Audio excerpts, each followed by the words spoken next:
In this video, I'm going to talk about Nicolas Uribe, who presents Our Painted Lives. And what I want to show is that his work is illustration. It is not fine art painting. It does not have drawing. It does not have form. Fine art painting is something very different. What he is doing is copying photos and painting illusionistic images which are flat, and he's imitating the style of fine art. He's imitating these styles of fine artists. And let me give you some background to my knowledge. I've been in the art world for 30 years, know the top critics in the UK, know my art, know all the artists. I'm a practicing artist, paint everything and draw everything from life, know the difference between what is illustration and what is fine art painting. And what it is that this is copying. This is copying a photo, a two-dimensional to the two-dimensional, while fine art is your experience of the three-dimensional world, your actual experience of it, and how you translate that into the two dimensions. That is the history of European painting, the fine art figurative tradition. And this is why you have Michelangelo, who was a painter and a sculptor. And Michelangelo's paintings are not illusionistic in the photographic sense. And the problem with painting is that it became too, in the 19th century, not optical, but academic painting, but too illusionistic and too much of a way of doing it, rather than the artists actually looking at the world for themselves and experiencing it for themselves. And that's why you had the Impressionists, and then you had painters like Cézanne, and then Picasso and Matisse, who kind of deconstructed Western art. But all those artists saw in the round, saw in three dimensions. They knew that painting and drawing is about form values. This is one of the most important things in fine art painting. And so if you paint from a photo like this, and it's completely flat, it's missing the most essential aspect of Western painting, which is form, which is that sculptural feeling that you actually feel that the artist is understanding what the space is. Space, light, colour, weight, all those aspects. It's not copying. You translate into the three dimensions into the two dimensions, something which is actually seemingly impossible. And yet that is where the magic is. And when you make that form, when you make the form in fine art, that's where the excitement is in fine art painting. So let's look at some examples. And so his channel, I wouldn't have a problem with it, but it's just that people are watching this channel and it's for the mass audience, and it's dumbing them down to what is actually fine art. Fine art is infinite, difficult, and the great artists in it are rare. It is an extremely difficult thing to do because it's down to your interpretation and observation of life and how you can translate that. And so you cannot just rock up and copy an image from a photograph every day on YouTube and then this is great fine art. It's not. This is copying illustration made to look like fine art. And I like a lot of the influences that Uribe likes. Like I like Spanish painting. I love Fortuny, Pradilla. I know all of them. But even 19th century painting of an academic, what you would call academic, has no relationship to this. This is photographic copying which comes from Norman Rockwell, magazines, and then pop art. If this is fine art, this is pop art, not fine art painting in the traditional sense, as the great tradition. So let's have a look at a Degas. And we'll immediately see that it has form. It is about his understanding of that turn of the cheek and the face into that profile. You can actually feel him trying to understand the form. It is like a sculpture. He's actually sculpting while he's drawing. It's not copying, he's translating, sculpting. Like this. As I've said in my videos, this is actually what fine art drawing is, and this is heavy. Yeah, it's sculptural. You have to translate the sculptural into the two dimensionals. And in that language, because it's like an impossible thing to do, if you think about it, because it's a two-dimensional, but the great fine artists are managed to actually convince you that they can create, they actually sculpt the drawing on the page.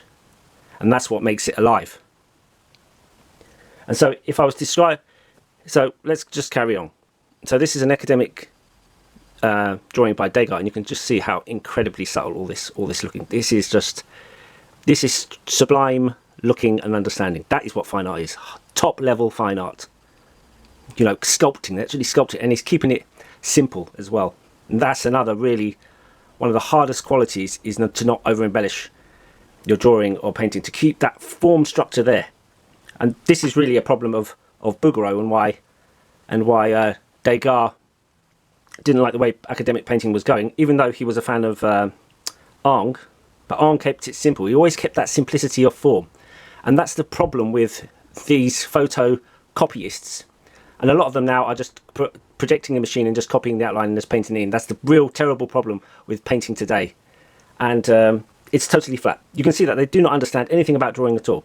This is what drawing is. This is fine art painting. This is the difficult thing. The translation of the three dimensions into the two dimensions, and your own eye, your own observation of it, your own experience of it.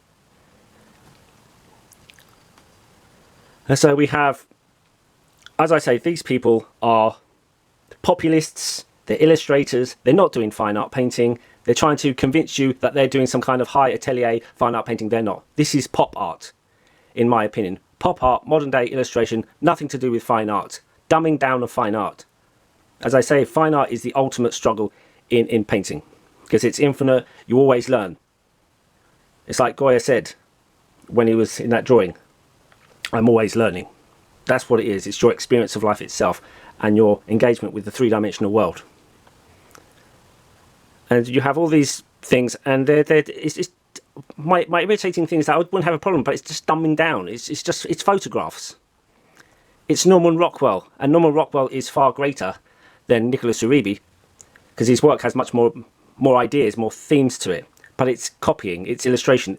Everybody knows, any fine artist who has any brain will know that there's a difference between illustration, copying, and what real fine art painting is. And that's why there's a difference between a Norman Rockwell and a Rembrandt. So, and Norman Rockwell started off as a fine artist, and that's why his illustrations are so good.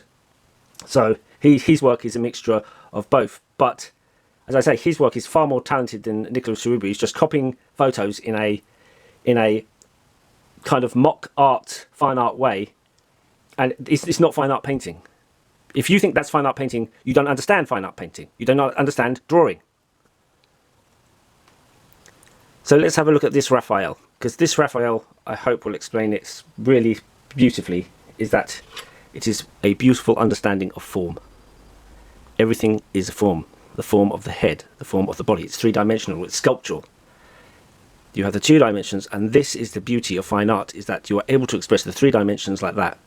But it's not an illusionistic thing. It's more of an empathy of your looking and how you can convey what you're looking at, what you're experiencing into the three dimensions like this. It's not photographic illusion. It's more sculptural understanding. It's making, you're constructing.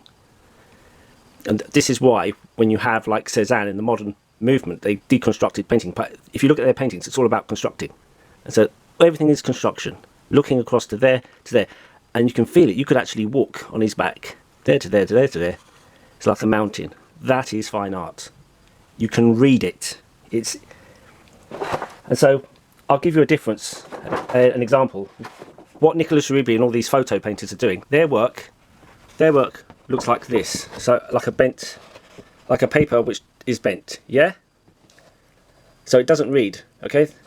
While a Raphael reads like this, yeah? You can read a Raphael drawing, just like you can read this sculpture, the depth, the planes, everything. While a photographic illusion, it just looks like a distorted bit of paper which doesn't read. All the forms don't make any sense. There's no sense to the forms. So it's all flat. So you can see this is flat, this is flat, this is flat, this is flat. There's no form. Where is the form? It's copying. It's photographic copying, and it looks good to the untrained eye, but it's so flat. That is as flat as that. But the problem is that you would say, well, a Matisse is flat, but Matisse would never see flat. He would always see in form. He would always see like the Raphael, the form of the Raphael. He would never see flat. He would always experience it in the three dimensions and relate that to the flatness. There's a big difference there. So the space just doesn't read, and it's illusionistic, but it doesn't read as space. It doesn't read as form. That's why it's not fine art on that level, on just your basic drawing level. And it's also not fine art because fine art comes from your own experience, your own interpretation. You don't surrender your sovereignty to the photo. You are the sovereign being, which is looking and trying to express the three-dimensional world. Space, colour, light, form. And as I say, I wouldn't have a problem with it, but it's a massive dumbing down, which you have on YouTube. And so this is an artist that Uribe likes, Ewan Uglo, who was trained by, he was a student of William Coldstream. And you can see that everything is form. And he like flattens it out, but everything is form. Everything is form. Form, values, space, form, and shapes. That's the difference. It's a difference of perception. He's actually engaging with the physical world, the three-dimensional world, and constructing it, reconstructing it. So it's a play between flatness and form, but he sees form. He sees space, he sees light. And his paintings would take him, sometimes they would take him over a year just to do a small painting, or 6 months to do a small painting. So rigorous was he in his observation of the subject and the way he wanted it. The balance between the 3 dimensions and the 2 dimensions, and that feeling of form. And then flatness, that interplay, which comes more from modern painting. But the problem with Nicolas Uribe, he doesn't even perceive form at all. It's all illusionistic copying. Okay? And fine art painting, as Ewan Uglo said, a painting from nature is never finished. Fine art painting is never finished, in a sense. You can always go on. You can always reinterpret what you see and what you think. And I'll compare this head by Lucian Freud. And I actually know William Fever. Lucian Freud's biographer, William Fever, I know. I've had conversations with him. So I'm no mug in the art world, okay? So if you look at the form of this, it's like a sculpture. It's like a piece of clay, modelling clay in space. That is what fine art painting is about. And it comes from his experience. That's what makes him better than all these other painters. Because what they're doing is copying, while he is actually expressing the experience of looking and space and whatever. And it is a matter of taste whether you like his work or not. But what he's doing is fine art in terms of drawing form. That's where I see the line between fine art and illustration. If you're not drawing form, and it's not coming from your perception or your own imagination in the terms and the language of drawing, you're not painting in the fine art tradition. What you're doing is copying. And that is what Nicolas Uribe is. He's a copyist who paints in an imitation fine art way to try and fool people. But it is not fine art painting. Fine art painting is, as I've said in my previous videos, the most difficult thing. The endless quest. It is endless. Thank you.